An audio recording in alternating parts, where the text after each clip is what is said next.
Hi, I'm Sandrine Blake, Manager of Member Events and Experience here at AmitaCare. Thank you for joining us for today's online Live Your Life Wellness session. Today's session is sponsored by AmitaCare, a Medicaid health plan designed to provide care for those living with or at elevated risk of HIV. At AmitaCare, we believe that staying healthy is much more than just doctor's visits and medication. We believe in the whole person, mind, body, and spiritual wellness. We also look at aspects of life such as healthy food and housing. Stay tuned for more information on how you can contact us at AmitaCare. Thank you. Enjoy.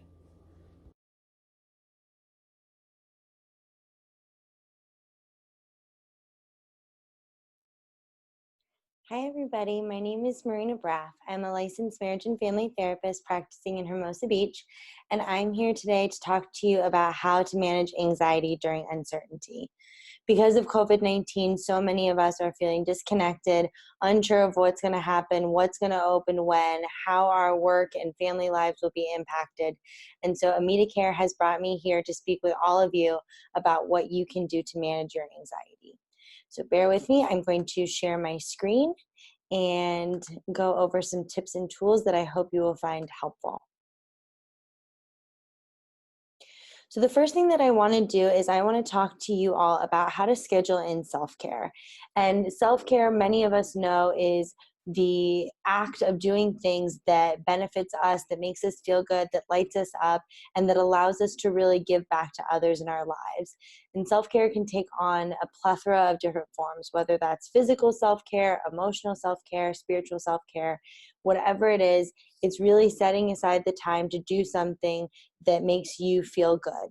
And with that, I want you all to take some time to think about how you can schedule in your self-care each day. And the reason that I find this to be super important is that because of the circumstances that we're all under and we're all undergoing, we have had to step into different roles than what we're used to. Whether that means we're having to homeschool our kids, take care of our parents, or manage juggling working from home and all of our other family responsibilities, we're at a point where our capacity is being put to the limit. And so because of that, we want to make sure that we're setting aside the time to give back to ourselves. And that's the idea of filling up your cup. And when we fill up our cup, then we're able to fill up others around us. And so if your parents, really telling your kids that it's super important that mommy and daddy have their time in the morning to enjoy their coffee and, have some time to connect with one another so that then you can be better mommies and daddies to your kids. Things like that can be really helpful. And if you are in a household where there's a lot of children or where there's just a lot going on, it can also be really beneficial to tell the people in your lives what your self-care ritual is going to be, what your self-care schedule is going to be, so that everyone is on board and also seeing you model how much importance you're putting on this. And then hopefully in doing so, they also start to follow suit and start to take care of themselves as well. So I like to start off this presentation by really setting the foundation and really encouraging self-care, because if we are being intentional and taking care of ourselves, then we can better attend to everyone else in our lives, and we're better equipped to handle all these other tools that I'm going to share with you along the way. The next thing is to monitor your intake of the news. Now, I understand that right now, COVID-19 is taking over all headlines, and we want to be in the know of what's happening in our country, what's happening in our state, what's happening in our county, and things seem to be changing so quickly that, it's tempting for us to have the news on in the background and for us to have the notifications set to on our phones. And the problem with that is that we're talking about being consistently plugged in to headlines that can honestly be really distressing. A lot of the headlines I hear is like the death toll and the spread of the virus and the struggle that hospitals are experiencing, none of which is good news. And so I'm not telling you to take an oblivious approach, an ignorance is bliss approach. I think it is important and powerful to stay informed, but to really be intentional in scheduling and thinking about when you're going to watch the news. So what I like to suggest to my clients is to pick a time of the day to tune in and then be able to turn it off. And the reason to do so is because what can happen is if we're constantly checking our phones, if we're constantly getting interrupted by headlines, whether that's on the TV or on our phones and our tablets, we're being exposed to secondary trauma. And what secondary trauma is that those negative headlines, and it's when we absorb this upsetting information, when we're seeing these pictures that just bring us sadness and distress, it can actually have an effect on us that's similar to PTSD, and that can ultimately impact our sleeping, our mood, all kinds of things. And so really be intentional in setting aside the time and thinking about what time would be helpful. Like for some, watching the news right before you go to bed just makes it really hard to fall asleep and can even cause nightmares. So maybe it's a better thing to do where, you're turning on the news while you're having your coffee and you're starting the day. Some people decide that they just want to, do it in the middle of the day in their lunch hour. Really, whatever works for you. And again, like, share this information with your loved ones, because we want all of the people in our lives to be taking care of themselves, and monitoring the intake of the news and social media is a big area, especially when we have constant exposure to it. The next thing I want you guys to be aware of is, and this is a big one, so I'm going to spend a little bit more time on this one, is really recognizing what's within your control. And this is the whole idea of the internal locus of control and the external locus of control. And when we're talking about the internal versus the internal locus of control is what I'm going to get to in a minute. The external locus of control is what's outside our direct parameter, what's outside of our direct microcosm and community and home. So examples of that are things that we can't control. We can't control other people's behaviors and their responses. I have some people who get really upset when they're walking down the street and don't see people wearing masks, or, are trying to do things at grocery stores that aren't social distancing or whatever. And if we allow that to take hold of us, and we allow that to give power over our own emotions and our own thoughts and responses, that doesn't do us any good, because we can't ultimately change what other people are doing. So instead, we just end up super frustrated, and we end up irritable and upset, and doesn't help the situation that we're upset with to begin with. So with that too, we can't control other people's beliefs. And I think it's interesting because now we're seeing protests come up, especially at least in California and near the beaches, of, what to do about opening the beaches and what to do about reopening businesses and things like that. And everyone seems to have a pretty strong belief over what should get done and what the governor should open and what the mayor should open. But frankly, like, we can't control that. And so, yes, there are some people who are, protesting, and that is within their control, but it's not going to make a strong impact on, what the government and the nation is going to decide on how to handle this. So instead, I encourage people to really look at what they can control within their immediate community, what they can control within their family unit and their work. We're going to get to that in a minute. And like I said, we can't control these large scale decisions. And so that's another reason why sometimes watching the news can be so upsetting, because we're seeing these, these national conferences, these press conferences going on, and we can get really upset and frustrated by what's being made, what decisions are being made, but we can't do anything. And so with COVID-19 surrounding us, a lot of us are feeling like everything is out of our control, that we can't impact anything. And that's a really frustrating emotion to deal with, especially if we're used to being in a career or just being in the world in a way where we're able to see the impact of our actions. Like right now, we're not being able to see that. So it is important then, with all of that being said, to really recognize and hone in on what we can control. What we can control is how we show up, how we show up for our jobs, how we show up for our partners, for our kids, how we show up each day. I know that we're not going to be sunshine and rainbows every day, and that, some days are going to be harder, but we can control how we show up with our mentality and how mindful we're being before, responding to our kids or responding to our husbands.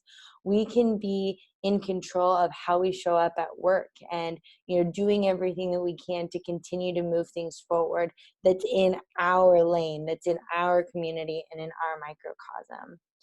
We can control how we react. And, I think that this is hugely important, especially if you have little ones in your home. How we react it's modeling for them. And so if we're running around the house super anxious and worried and sad and mad, but we're not explaining any of this to our kids, then they're just straight up confused and they don't know what's going on, and they're seeing mommy and daddy dysregulated. So I'm not telling you to hide your emotions. In fact, I'm telling you to deal with your feelings, but to model it in a way where you tell your kids or you tell your loved ones, like, look, I'm feeling really stressed out. Like, this is what's going on with me. This is what I need. All of that is within your control. What they do with it is not, but how you show up is. And then really think about the small things that we have control over. And on a daily basis, it's small things like making your bed in the morning, deciding what you're going to eat that day, how you're going to exercise, what you're going to do. They're small, and like in the grand scheme of things may seem kind of meaningless, but if you're just so overwhelmed and so frustrated by feeling like you don't have anything to control, you do. And so sometimes it's a good idea to create a list of things that are in your immediate control. And those are the things that you can go back to when you're starting to feel like you're losing it a little bit. So just as a reminder of where we're at so far, I hope that you are already thinking of your self-care routines. If you haven't already paused this webinar to schedule your self-care routines, you are thinking about when is a good time for you to watch the news or read the news. And you're also creating a list of things that you can control and things that are outside of your control that you can just let go. And I hope that when you let go of these things, there's a little bit of a relief, of a recognizing of like, okay, I can't control this, so I'm just going to let it go. Speaking of letting it go, one of the big things that have been really helpful for clients and for me is moving your body each day. And I'm not going to, share any new information that you don't already know about movement and exercise, but the golden rule is to exercise 30 minutes a day. But here you have another opportunity to exercise your control. So while it may feel like everyone around you is doing these HIIT workouts or these yoga classes or whatever, you get to decide what kind of movement feels good for you. And again, thinking about like what you really need right now, tying it back to your self-care. If you're running around the house 24/7 and you feel like between, running and chasing after your kids and doing all of the laundry and all of that, that you're doing enough like physical high intensity movement, then maybe like yoga and meditation and stillness needs to be your practice. And that's still moving. That's still moving your body for 30 minutes a day. If you're feeling like you're slumped in your chair each day, you're sitting behind a computer, you don't really have as much of an outlet, then maybe you want to try something that's a higher intensity, like a run or a dance class, or even just doing something like jumping jacks can be really powerful, because ultimately like our mind and our body are connected. And if we are feeling like our emotions just stuck in our body, it's going to leave our mentality all funky. So really thinking about ways that you can move. And what's so great about, today's world is that we are able to be virtual, that studios have transitioned to virtual classes, that people on Instagram are offering free live workouts. There's YouTube like classes. There really is a plethora of opportunities, but it's up to you to schedule it, and it's up to you to decide what kind of movement it is that you want to do. So the physical benefits for exercise, again, nothing that you haven't heard, but it improves your heart health. It gets you sweaty, which really kind of regenerates your skin cells and gives you like that glow that we all like. And really, it increases your energy levels. And so, especially if you're feeling like you're just exhausted, and like oftentimes when we're feeling exhausted, the last thing that we want to do is exercise, but really pushing ourselves to do it can give us that little burst to allow us to show up better, whether that's in our work lives or in our personal lives. The other piece of movement that's so powerful are the psychological benefits. So endorphins make you happy, to quote Elle Woods from Legally Blonde. But it really does, it gives your brain this burst of like, yay, like everything is going to be okay. And we can kind of experience these happier emotions that, depending on our life circumstances, we really may not be experiencing as much of. It's a huge stress reliever, like I said, depending on what it is that your body needs, moving your body to give it what it needs to give it the release of whatever emotion is super helpful. And also, a lot of these videos that are coming out, they're just fun.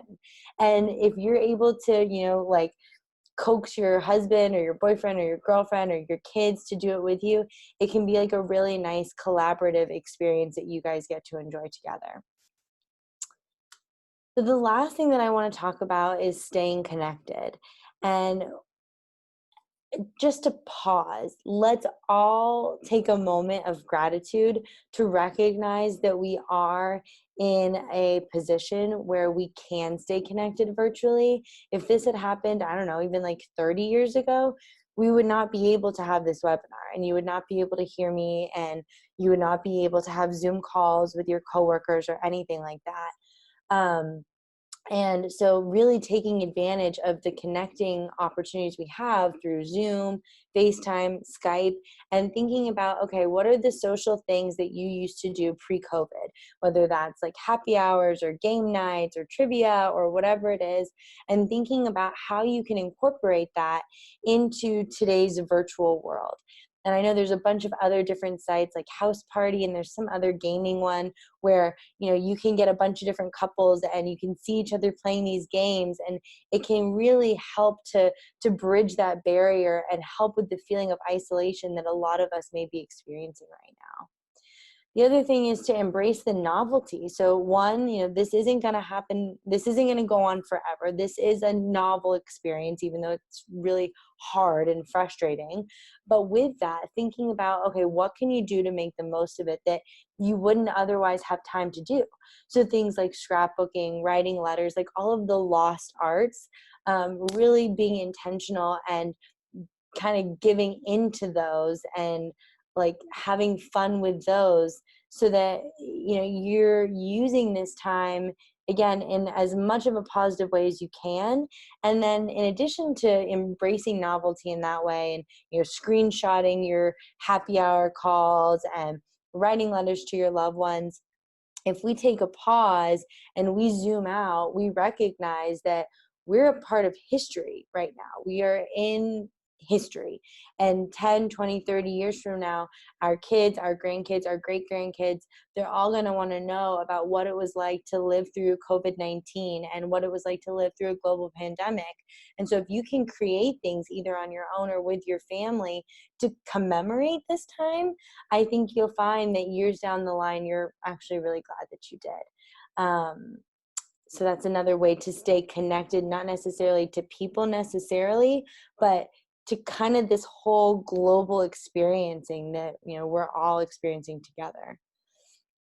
Another thing in terms of staying connected, and I think it's something that AmitaCare is doing really well, but it's offering opportunities to check in with colleagues and to really make sure that they're getting everything it is that they need, and that you guys can be accountability partners. You guys can collaborate and brainstorm over these new problems that are coming up, and you guys can just be touching base throughout the week as if you were in the office. Again, I know you're not standing by the water cooler and you're not walking to Starbucks like you used to do together, but again, being intentional and thinking about how you can bring components of that back into your relationship.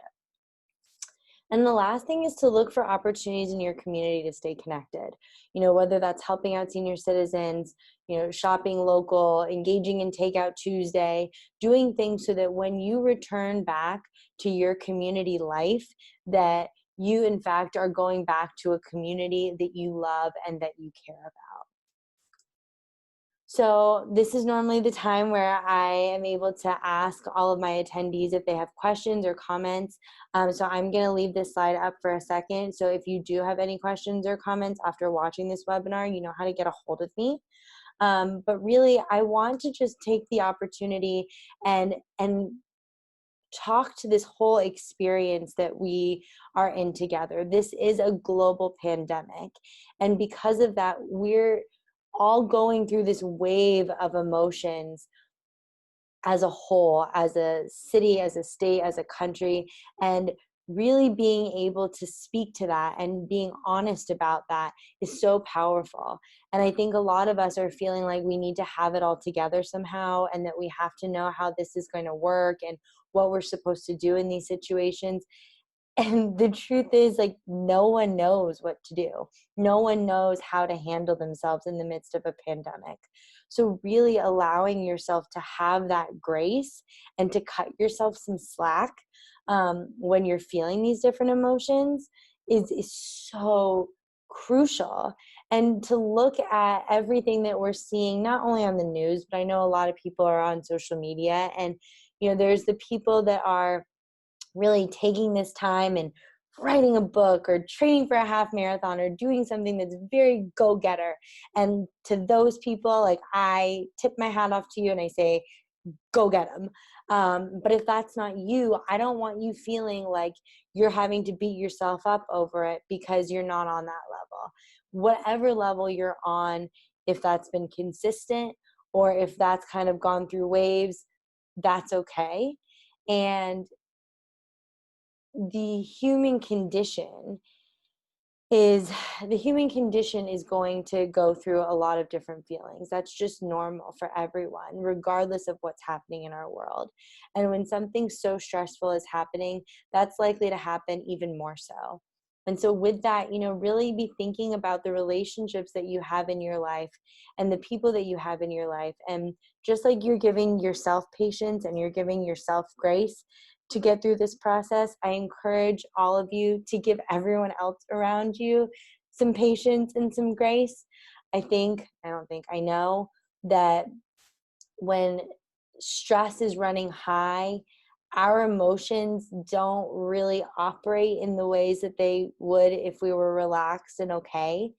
And so if we are feeling like someone's, acting different or being short or seems kind of rude, just check in on them, because they may be going through a lot of distress that we're not aware of and that we're not savvy to. And think about how helpful it would be for you if you were suffering to have someone check in on you. And so if you're noticing someone isolate or act differently, now is the time to really reach out and extend a hand and pull them up and do what you can to bring them back into the world as much as possible. Um, this is an uncertain time. This is scary. This is upsetting and confusing and frustrating and all of those emotions. And so really, I want you guys to take the time to also acknowledge the myriad of emotions that you're having, that your family members are having, and make space for that, and make space for the dialogue to be going and a check-in to be happening, so that, again, you aren't feeling and your loved ones aren't feeling like they're in this alone. We're all social creatures. We're wired for connection. And so this idea of social distancing and staying at home can really have a profound impact on those of us who are more extroverted, or those of us who are used to being in connection with a lot of people for most of the days, and now we're stuck at home. So really thinking about what you can do to reach out, to extend a hand, to invite people into happy hours or book clubs, or do something that is going to have a meaningful impact, is not only going to help those people, but is going to help everyone else. And that's going to create a helper's high. And that helper's high is something that you have direct control over, that will be a part of your self-care. And, I think that the more opportunities that we have to utilize the tools I went over today, the better. So, in summary, the tips that we talked about were scheduling self care. I'm talking pen to paper or notes in your phone, monitoring your intake of the news, recognizing what's within your control, moving your body, and staying connected. And I really hope that utilizing these tools will be helpful in getting you through the days, the weeks, however longer we have to go through this, and will act as a reminder that we're all experiencing this as a whole. And I know it sounds super cliche, but we are in this together. So if you have any other questions or need additional resources, feel free to check out my website, shoot me an email. I'm here. I'm a resource for all of you. And I wanted to say thank you to AmitaCare once again for having me. And I hope you all have a great day. Bye.